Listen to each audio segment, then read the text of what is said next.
Hi, இன்னைக்கு நம்ம சேலஞ்சோட டே 20. So ஒரு சின்ன எக்ஸாம் பார்த்துடலாமா? இங்க நான் வந்து 15 சூஸ் ரைட் ஆன்சர் கொடுத்துருக்கேன். சரியா? பொறுமையா கொஸ்டினை ரீட் பண்ணி ஆன்சர் பண்ணுங்க.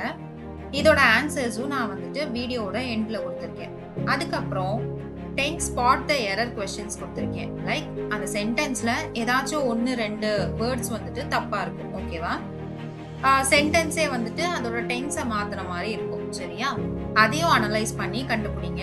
இதுக்கும் ஆன்சர் நான் வந்துட்டு வீடியோட எண்ட்ல கொடுத்துருக்கேன். டெய்லி ப்ராக்டிஸ் பண்ணுங்க. அப்பதான் ஃப்ளூவன்சி வரும். சரியா?